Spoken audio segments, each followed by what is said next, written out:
By the end of this video, you will have built out a fully operating agent completely by yourself, because today I'm going to give you everything that you need to know in order to build these AI agents using a tool called n8n from beginner to better. Now, it does not matter what industry you are in. A lot of people think just because they're a blue-collar worker or because they don't even have a job that they shouldn't be thinking about this stuff, but I've seen this help all walks of life. I've personally coached thousands of students across hundreds of live calls, helping them build out their agentic workflows, and every single one of them are reaping the benefits just because they're choosing to actually take the time to learn this stuff. But without further ado, let's get into what is n8n and why are we using it.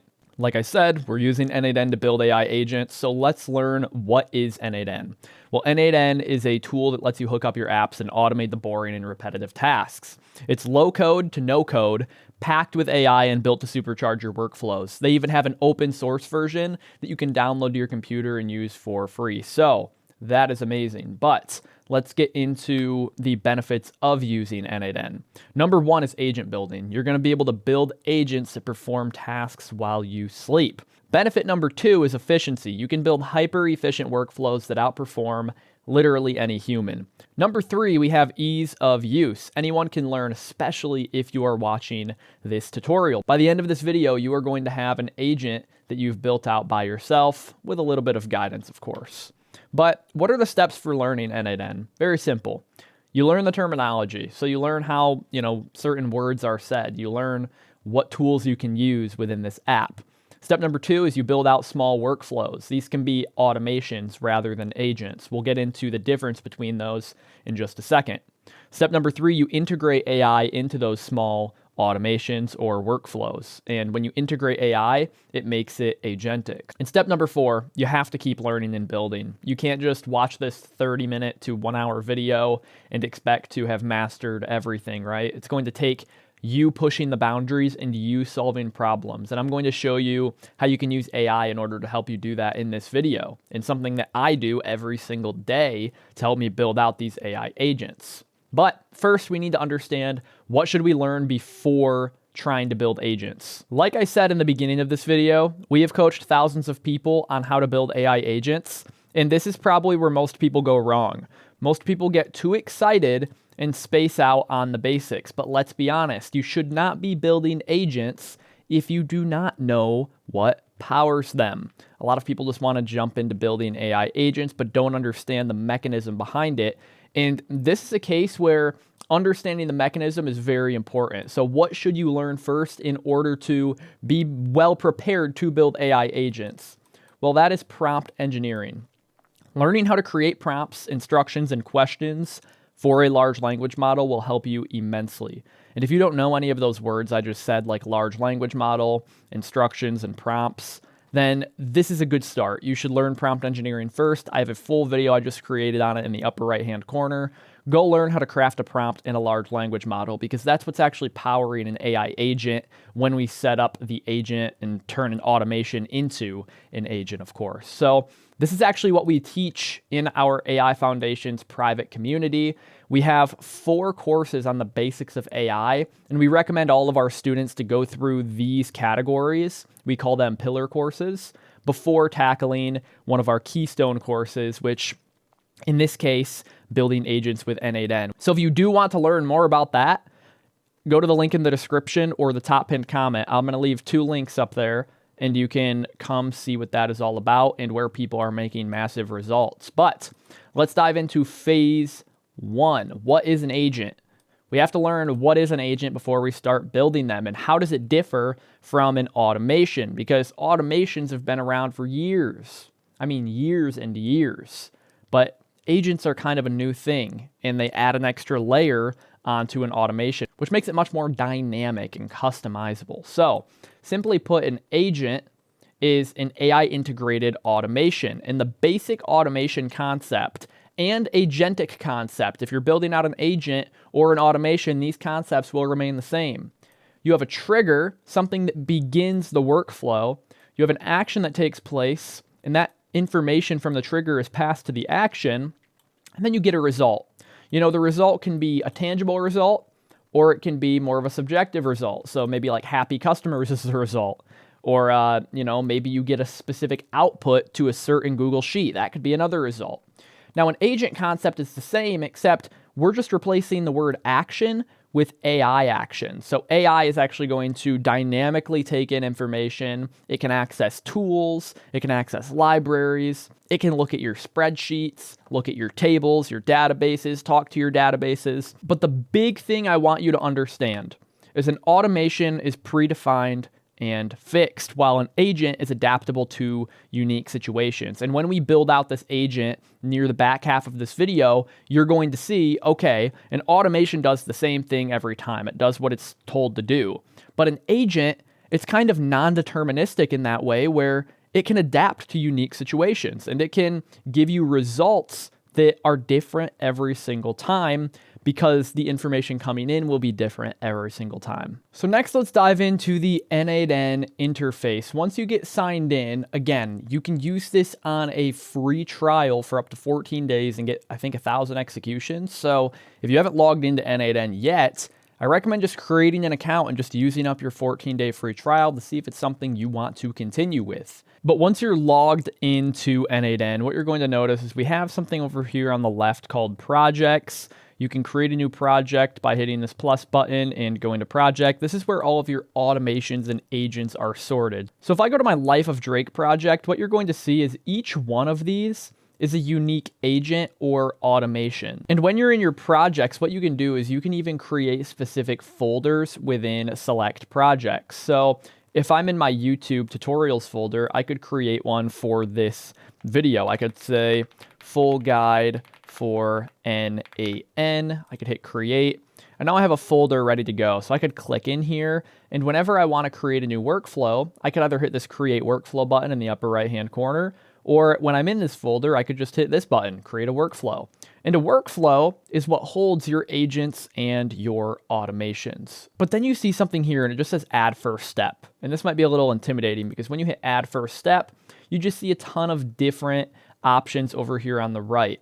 But this is an important concept, because all of these things over on the right, these are called nodes. And there's different node types in n8n. If you remember our automation example on the whiteboard, remember we have a trigger, we have an action, and we have an output, which could also be an action. These are like your nodes in n8n. So you always need to start your automation with something. That is called a trigger node.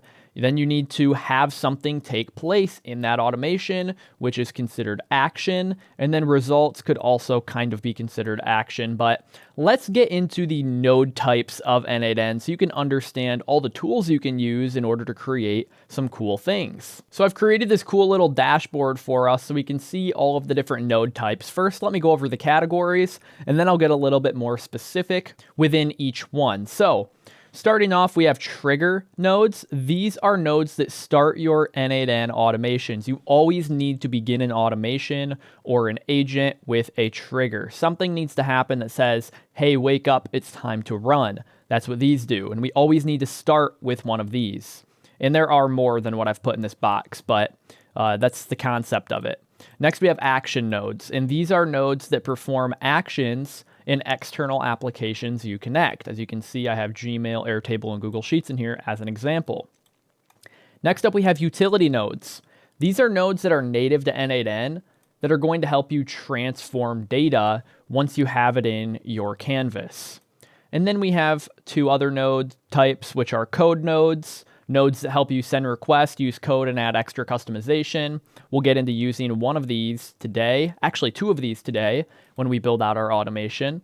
And then we have agent nodes, and these are nodes that integrate AI into your automation for agent building.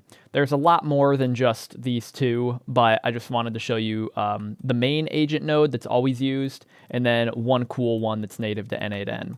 So what we have here in Trigger is a bunch of different ways to start your automation. So as you can see, we have just a manual start. So whenever we hit test workflow down here at the bottom center of my screen, that will begin whatever follows.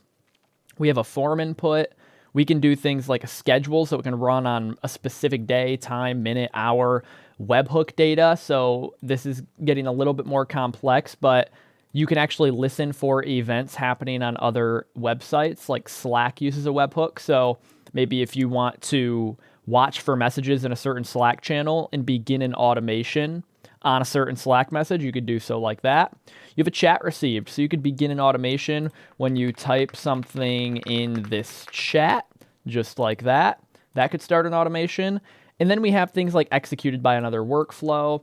We also have other things in here which are native to applications. So when certain events happen in apps like Telegram, Gmail, Airtable, pretty much any app you can think of, that's another way the automation could begin. So there are plenty of ways to begin our automation, and also plenty of actions that we can take afterwards. So like I said, action nodes are those nodes that perform actions in external applications that you connect. I've used 3 examples here, but there are hundreds of apps you can connect. So if I go to the panel over here and I select this action in an app, just take a look at all of these apps that you can connect. You're probably seeing some that are a little tempting to connect. We have Calendly in here, we have ClickUp, Coda, we have Convert API, we have a ton of different tools in here, DHL, Elasticsearch, Figma, Facebook, we have Freshdesk, all the Google ecosystem, the entire Microsoft ecosystem.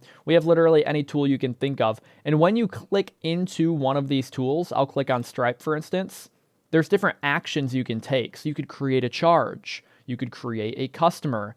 As you can see, they have 149 triggers. So you could begin an automation 149 different ways using just Stripe alone, based on things happening within your account.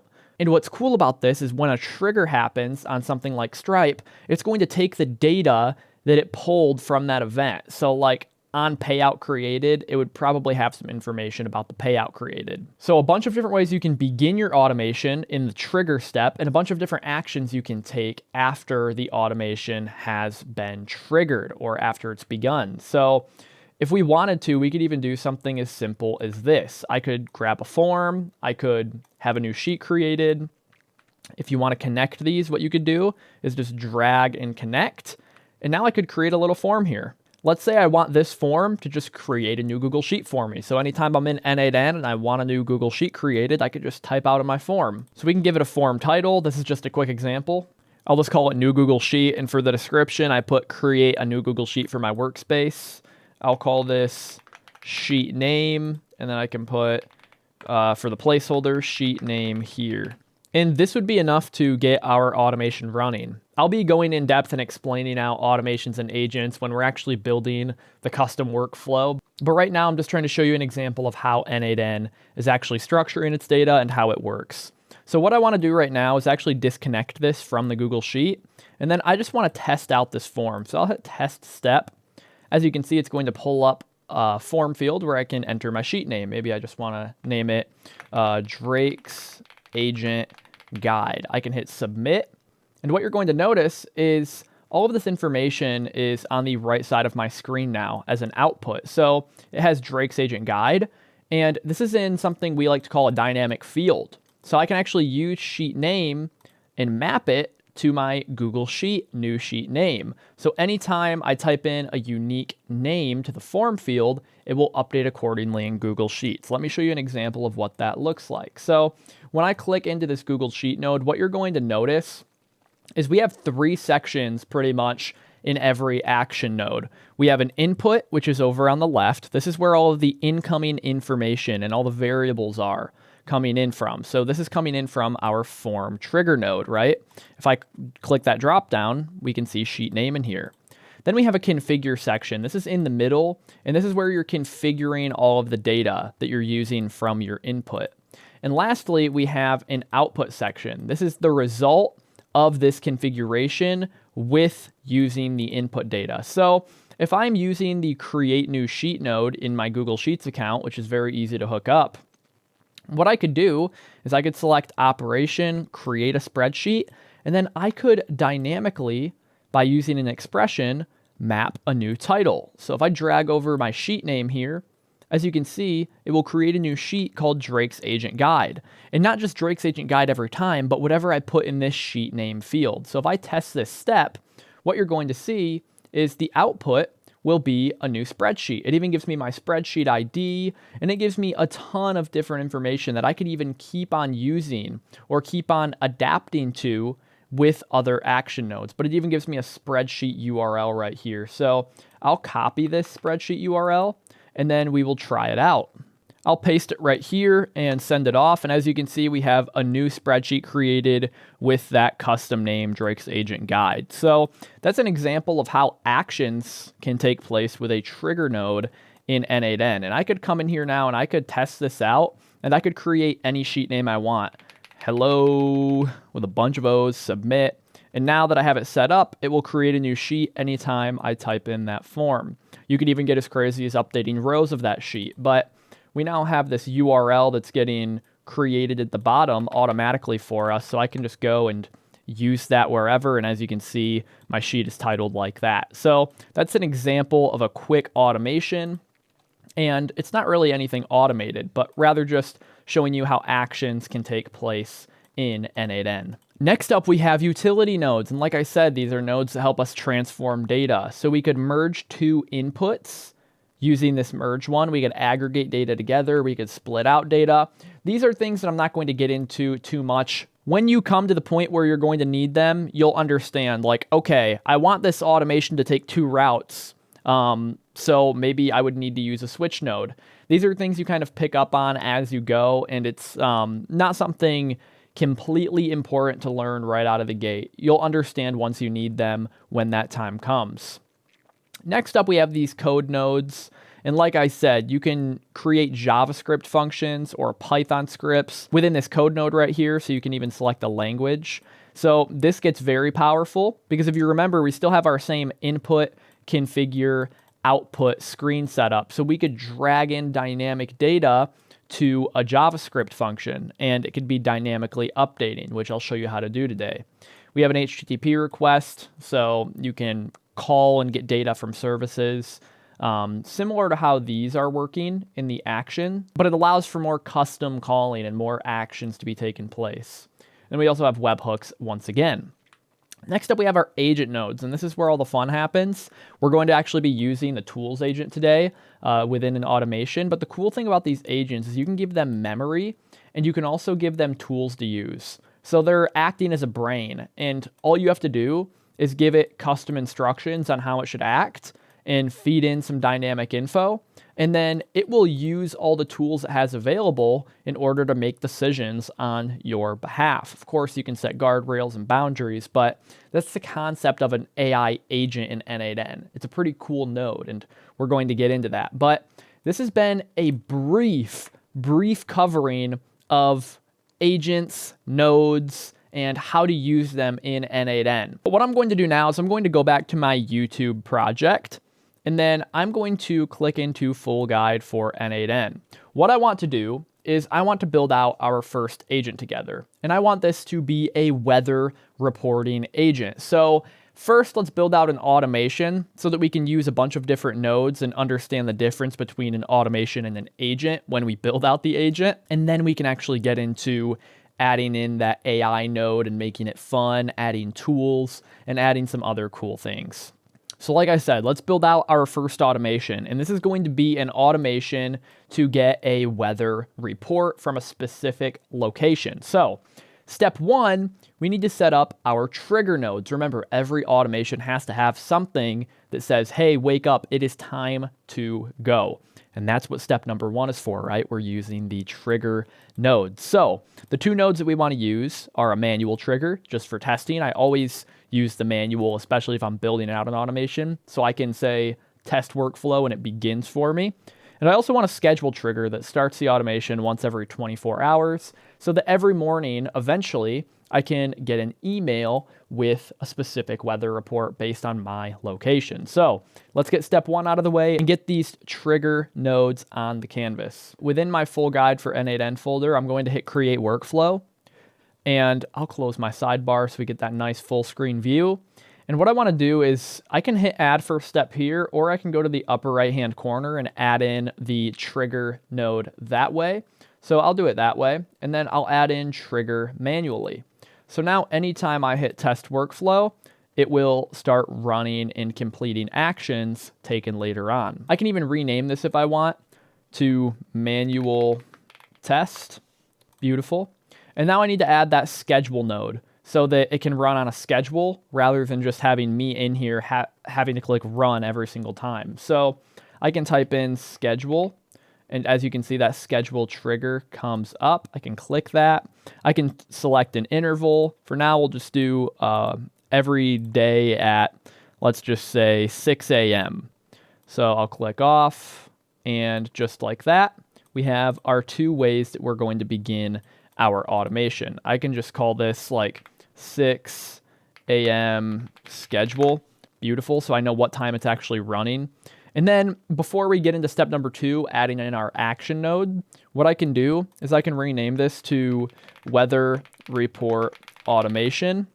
And like I said, we're building out this automation first so we can understand how an agent is beneficial to us. And I hope you're following along, because everything in these steps, especially for the automation, you can do for free. So you can do on a free trial of n8n. You can use the free weather data that I'm going to show you how to pull in. And I recommend following along for this part. So step number 2 is we need to add an action. So what happens after we select manual test or every day at 6 a.m. on our schedule? What's going to happen?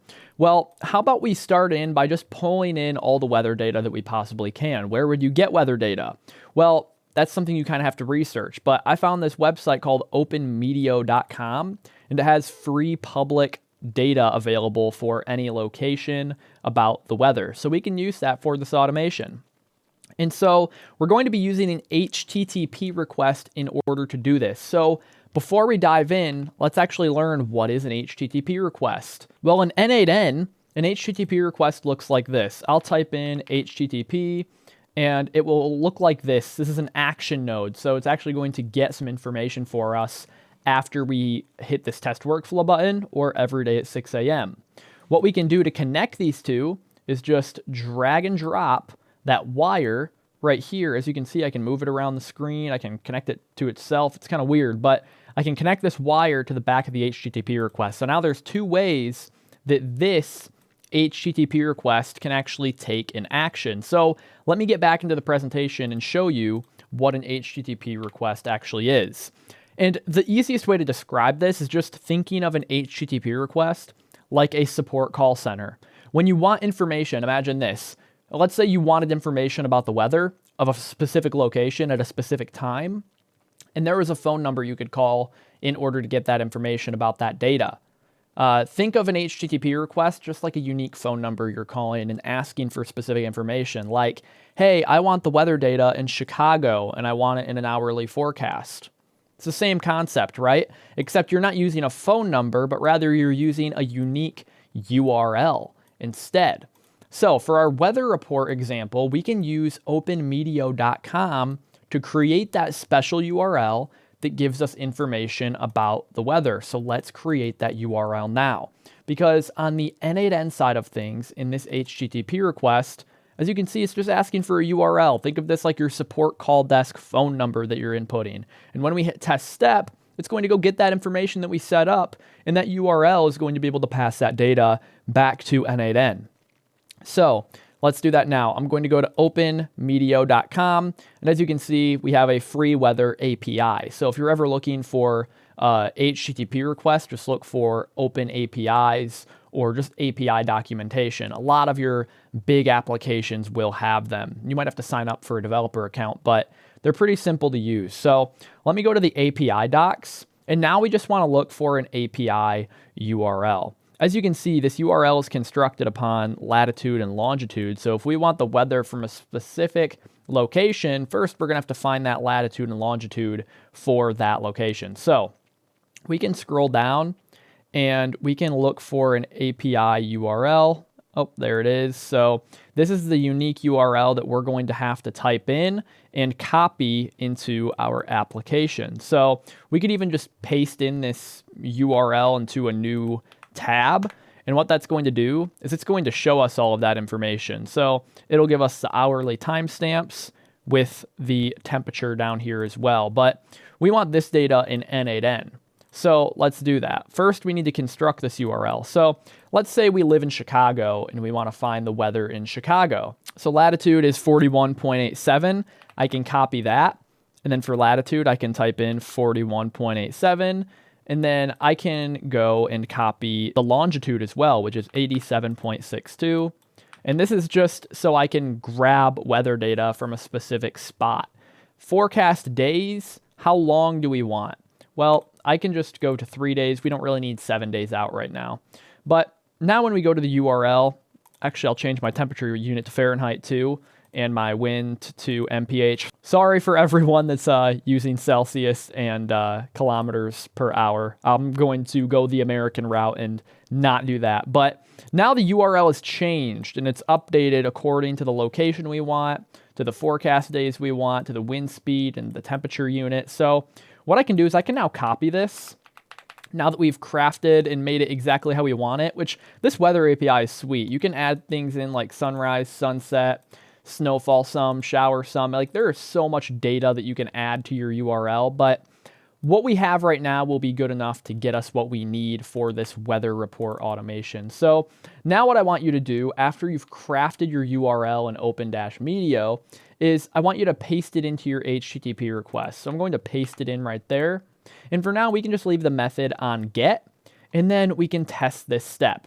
And we should get an output based on our input of this data right here. So this is beautiful. We have all of this unique data getting pulled in. So now every day at 6 a.m., this can run if I activate my workflow. And what that's going to look like is this. So it's going to run and it's going to output all of the data based on our specific location that we want it from. So we're now getting information into our canvas. It could be running on a schedule. So what's actually next? What do we want to do with that information? Well, if we want a daily weather report, maybe we want to craft a custom message. So in order to do that, we might be able to use something like a code node in order to transform raw data into a weather report message. And after we've crafted that weather report message using code, then we can send an email to ourselves with the message created. So I'm not a developer, but I'm going to show you how you can take your output data and create cool things using AI like ChatGPT or Claude in order to write the code for you. So this is something I'm doing all the time. It's a great debugging method. It's a great way to solve problems. When you know what node you need to use, and then you know how to ask the right questions, you can solve 80 to 90% of your problems just doing that. So after this HTTP request, if we want to add the code node, we can hit this plus button and we can type in the upper right hand corner code. And let's just run some JavaScript in order to take in this information over here on the left. Remember the input information. We have our input, configuration, and output per node. So HTTP request, all this info is in the output section. Code node, it's in the input section because it's coming after the HTTP request. It's getting input to the front of the code node.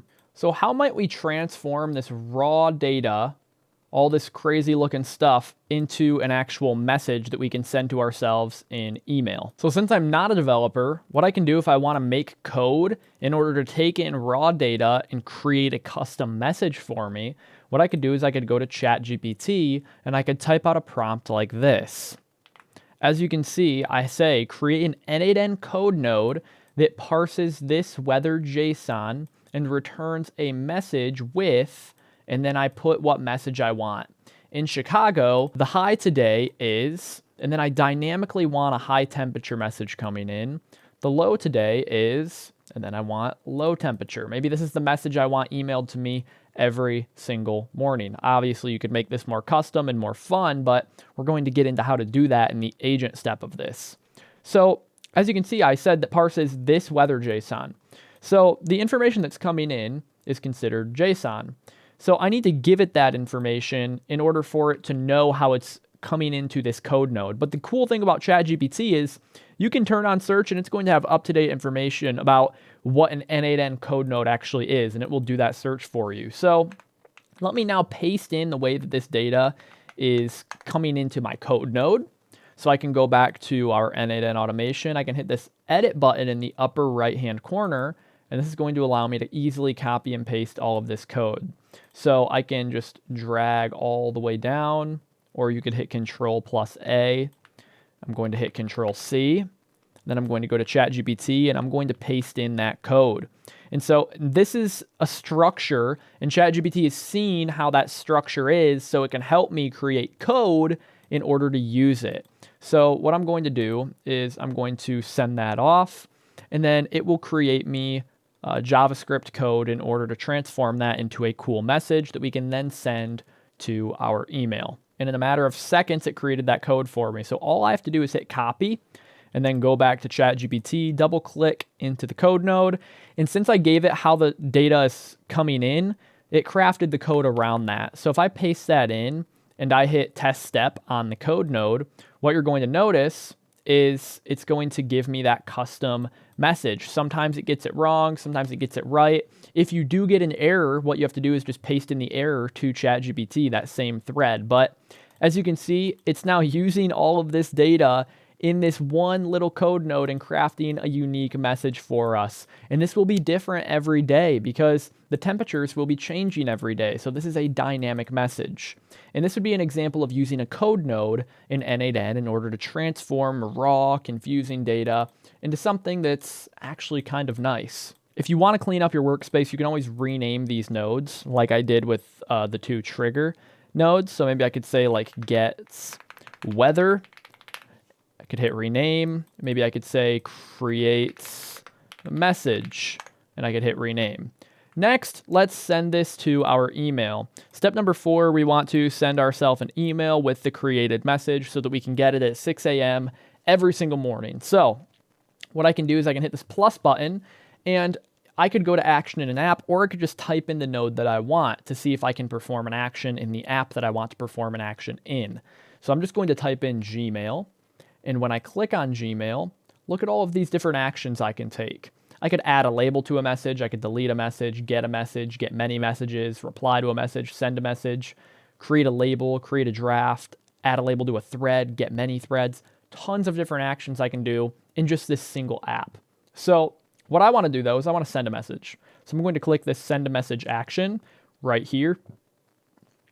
And when I click that, we're going to be able to connect our Gmail account. So I'll show you how to do that real quick. It's very simple. All you're going to do is a simple OAuth.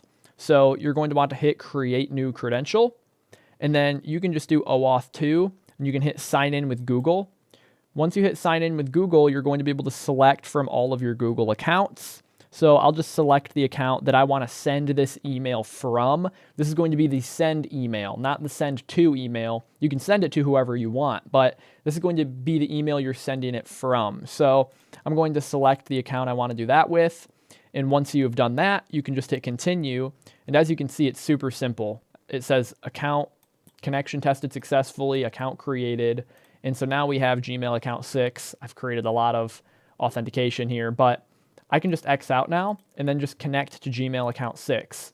And it's that simple. I can now send and perform actions in my Gmail with the account that I connected. So for resource, we can leave on message, operation send. 2, let me insert a to email. Maybe I want to send it to my hello@aifoundations.io email. What do I want to make the subject? Maybe I want to make it weather report for today with an exclamation point. Email type, instead of HTML, I can just do text. And then all I have to do, remember, what's incoming to this node, this Gmail node? Well, the code node is. So that message we created with the code node, we can dynamically drag and drop into the message field. So each day, it will be a unique message coming from the code node. I can hit test step, and then we can go check it out in my email. So it says sent.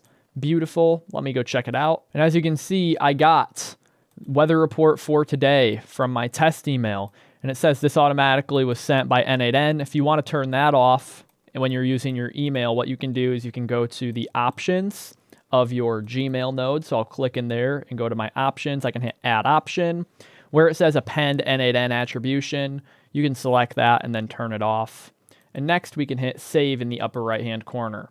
So now we've just completed an automation. Anytime we want a weather report sent to our email, we can have it run on a schedule, or we can come in here and say, you know what, what's the high in Chicago for today? Let me test this workflow.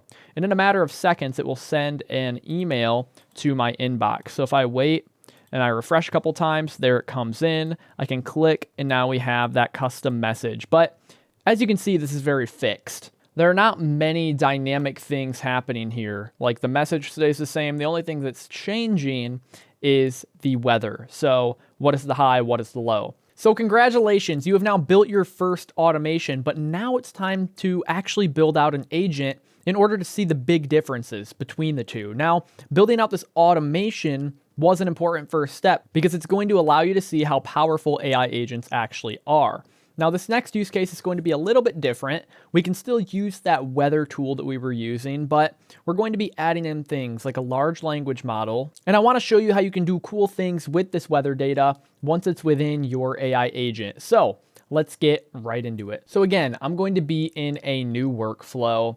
And for our first step, we want to add something a little bit different. If we want to be having a conversation with this agent, that's what truly makes it powerful, is how you can communicate back and forth and how you can have it access different tools and do things for you. So we can get to that point, but first let's add a first step.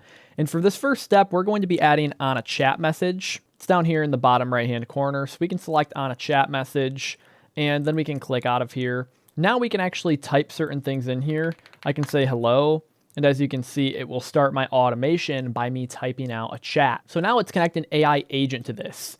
So I can hit this plus button, and I can type in AI agent, and we're finally getting to use this amazing AI agent node. So I can select that, and as you can see, we have something called a prompt user message here, and you can see my little hello message. This is just as if I were to go into ChatGPT and type in hello right here.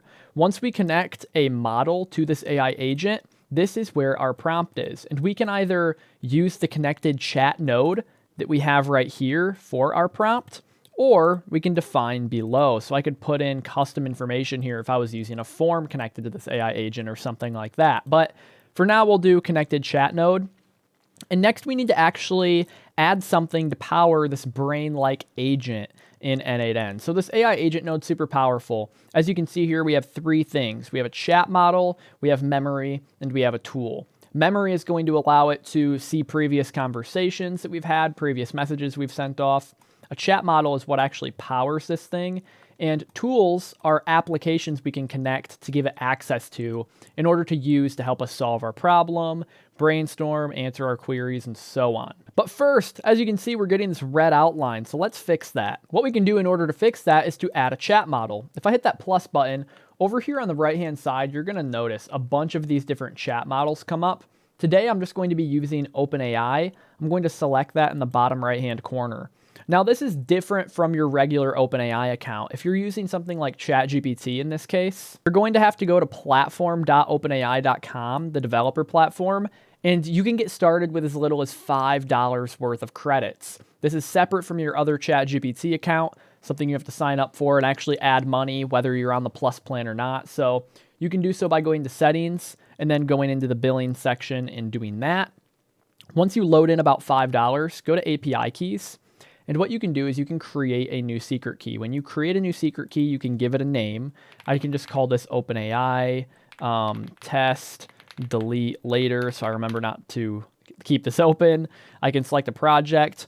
And when I hit create secret key on platform.openai.com, what this is going to allow me to do is get this key that I'll only be able to save and see once. So I can hit copy and done. And now I can go back to n8n and I can actually add a chat model on OpenAI to connect with. So I'll hit create new credential and I'll paste that in API key. Once I hit save, it should say connection tested successfully. Boom, just like that, it does. And now I can click out of here. And now we have the ability to use ChatGPT, any model we want. And so I'll just use GPT-4o for this. I can click off now, and now I want to show you how you can actually communicate with this thing just like it's ChatGPT. So if I, in the bottom left-hand corner, type in a message like, hey there, what it should say is like, hello back, just like it would in ChatGPT. And this is great, but The only problem is, since this AI agent doesn't have added memory, it can't hold context in a conversation. So it's not going to be able to continue patterns. It's not going to be able to continue a conversation with you because it only has context from the most recent message that you send. Let me show you an example. I can say, continue this number pattern by only responding with the next number in the sequence and nothing else. I put 1, 2, 3, and then I put a question mark. So it should say 4. And it should say 4 on this first try. As you can see, it gives me the response of 4. But the only problem is it doesn't have context. So if I try to continue on the sequence by saying 5 and wanting it to say 6, it's not going to be able to because it doesn't remember what I set up here since it's only looking at this message of 5. So it should say after this, like, I'm sorry, I'm unable to assist you. How can I help? Yeah, blah, blah, blah. So what I can actually do to fix this problem with our AI agent when we're communicating with it is by adding in memory. So I can hit this memory button and I can select this simple memory node. This is going to allow us to have a context window length. So I can give it a context window length of 10, and that means that it has 10 past interactions that it's going to take in with our current prompt as well. So if I copy that previous message I have, and I refresh this chat thread, and I paste it in, continue this number pattern by only responding with the next number, now when it says 4, which is good, when I say 5, it will actually continue the sequence because it's using all of those previous messages as context. So we've now solved that problem by adding in a simple memory node. Beautiful. So now the agent is talking like it would in ChatGPT. But what separates this from normal ChatGPT or normal Claude? What separates this is the fact that you can add tools. So when I hit this little tool button right here, as you can see, I have all sorts of actions I can have this thing do for me in other apps while I'm actually talking to it. I could have it create Google Calendar events for me. I could have it email people for me. I could have it perform actions in Excel, Microsoft Teams, Monday.com. I could have it retrieve data from NASA. So many different things I can allow this thing to do for me. So if we want to keep on going from our previous example where we were actually using the weather, we could do so. I can hit plus on this little tool button right here, and I can actually have a conversation about the weather instead of just having it be a one-off workflow, which might be good for some use cases. But for instances where you want to communicate back and forth and get some cool insights about something, an AI agent is where you would need to be. So after I hit that plus button on this tool, what I could do is I could add an HTTP request tool. And here it's the exact same thing. All we need to do is describe what is this tool doing. Well, this tool is getting weather information. Perfect. Now, we just paste in the exact same URL we did in our automation if that's the only things that we're interested in, like the weather data hourly for Chicago. So let me go grab that URL now. I'll save this, and then I'll go back to our automation, and I will just copy that URL that we used in this HTTP request. And then I'll go back, and I will paste that into our HTTP request tool right down here. So now when I paste that in, this agent now has access to a tool, so it can call this tool whenever it wants. I'll rename this tool get_weather and hit rename, and boom. Now we've given the agent ability to get weather information about Chicago. So now we could actually test this thing out. I could say, what is the weather looking like today? And I could send that off. And now it knows that it has access to that tool. So as you can see, it went and actually pulled in that weather information and gave me back a response. It says the temperature starts at 52 degrees Fahrenheit at midnight, gradually increases to 70 around 9 a.m., and then it keeps on going about that weather information. So this is the beautiful thing about having an AI agent connected to tools, is you can continue doing follow-up questions, follow-up prompts, not only to retrieve information, but also you can hook up tools to send information to. So now that we have something that can actually pull in the weather, how about we add a tool that we can send weather information to? So we could use our Gmail tool in this case, and we could have it draft up messages to our email. So let me hit this plus button on tool again, and I could search for a Gmail tool, And then like I connected my Gmail account earlier, you should have already had that connected if you're following along. So I can just select that account here. I can send it to my hello@aifoundations.io email. Subject, I could make this custom. So the cool thing about an AI agent is it has this little sparkly thing next to the field where it says, let the model define this parameter. So we can have AI give us a subject line. We can even describe how we want that subject line crafted. So I could say 3 to 4 word subject line that gives a sneak peek of the weather report and makes the email enticing to click on. Beautiful. So I've now described what I want as the subject line. And now that we have this connected to an AI agent node with ChatGPT, it will be able to define these variables for us since we have it connected as a tool. I'll make this text instead of HTML, and then I'll let it define the message too. And I can say a unique weather report message. Beautiful. I'll add an option, append n8n attribution. I'll turn that off. And now when I click out, we have a send message tool. So I can rename this send email, and I can click into here. I can actually give this a good description. I can say sends weather report email, and I can click off now and then hit save. And now we've given this agent the ability to do 2 things, not only get the weather, but also send emails to myself about the weather. So I could open up the chat here and I could say, what's the weather looking like tomorrow? And I could send that off. And it gives me what the weather is going to be like tomorrow. And since it knows that it has access to my email tool, it says, if you'd like, I can send a detailed weather report to your email. Would you like me to do that? And I could say, draft up a message first and wait for my approval to send. Then I can say, I want this to be a funny message about the weather. And then I can send that off. And now it's not going to just send an email, but it's actually going to draft me up a message about the weather. And I told it to make it funny. So it says, sun's out, fun's out, weather forecast inside. Hey there, weather warrior. Hope your umbrella is getting the much needed rest it deserves. So it's kind of crafting this funny message here. And then I can just say send. Now it's going to listen to me and send that email to myself. So if I go to my inbox, as you can see, it's already sent there. As you can see at the very top of my inbox right here, we have, hey there, weather warrior. And then we have this entire email that it sent us. And the cool thing is, this doesn't have to be where it ends. You don't have to have it be so fixed, right? You could have your AI agent connected to so many different tools. You could even have it connected to other workflows. So if you hit tool, you can actually call in a completely different n8n workflow, and you can choose it from your list. So it can use other automations and other agents and return responses back to you. And in this case, where I'm sending emails, maybe you have a CRM that you want to connect to your agent and have that custom email field, the to line, have that also be defined by the model. And you could say, email requested by the user.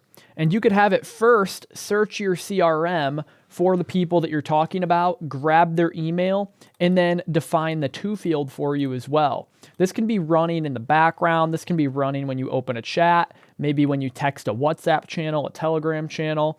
This is where AI agents get really powerful. And I recommend you go in here and you set up a very basic one like this in order to get your mind spinning. I hope you enjoyed this video on building AI agents from start to finish. I hope that you followed along and started picking up on some things that you didn't previously understand or know. Now, this concept that I was teaching today of an AI agent was very basic and very simple, but the point is to get your mind spinning.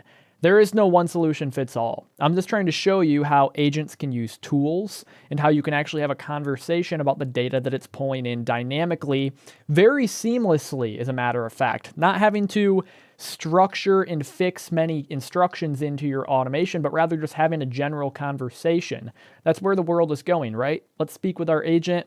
Okay, it has access to our tools, our databases, and it can give us relevant information based upon that. Now, there is a ton more to learn, and I have a complete 40 plus module course in the AI Foundations community. If that interests you, it's our private group where all of our students are going from knowing absolutely nothing about AI to landing paying clients, solving all the world's problems. So if that interests you and you want to join a network, a community of people that care about you, that love AI, hop on live calls, network together, learn together, then check the link in the description below. I'll leave that linked in the top pinned comment and the description if that interests you.